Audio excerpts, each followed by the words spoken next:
Dear friends, अस्सलाम वालेकुम। My name is इकरार अहमद। आज जो हम करंट अफेयर को डिस्कस करेंगे उनमें नंबर 1 है, पाकिस्तान ने जुमे के दिन अमेरिका पर यह दबाव डाला है कि वो तालिबान के मुंजमद किए हुए असासों को बहाल कर दें ताकि अफगानिस्तान के अंदर जितने भी फ्लड या कुदरती आफात आई हैं वो इनसे निपट सकें और अफगानिस्तान की फलाह बहबूद के लिए काम कर सकें। लेकिन अमेरिका का ये कहना कि एमन अल ज़हवारी की मौत के बाद हम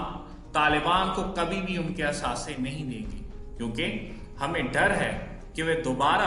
इन पैसों को वो दहशत गर्दी के अंदर इस्तेमाल करें। नेक्स्ट, 2011 की सैंक्शंस के मुताबिक 135 तालिबान पर सफरी पाबंदियां और उनके असासे मुंजमद किए गए थे, लेकिन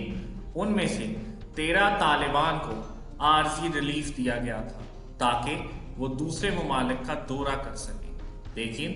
अब अमेरिका की तरफ से इन 13 लोगों को भी महदूद कर दिया गया ताकि दूसरे ममालिक का दौरा ना कर सके और इन पर चेक एंड बैलेंस ज़्यादा रखा जा सके। लेकिन चाइना और रूस ने यह कहा है कि अभी इनके सफरी पाबंदियों पर इस्तिस्ना बरकरार है। नेक्स्ट, अमेरिका का यह कहना है कि अभी इंडिया को रशिया से दूर करने में थोड़ा वक्त लगेगा, क्योंकि ये तकरीबन 70 साल की दोस्ती है और 70 साल की दोस्ती को तोड़ने के लिए कुछ वक्त तो दरकार होगा ताकि इंडिया जो रशिया की तरफ टिल्ट है उसे यूएस की तरफ मोड़ा जा सके। नेक्स्ट, रशिया ने जो यूक्रेन के ज़ैपोरिज़िया न्यूक्लियर प्लांट पर कब्जा किया हुआ है, इसके बारे में यूनाइटेड नेशन के चीफ सेक्रेटरी एंटोनियो गुटेरेस का कहना है कि वो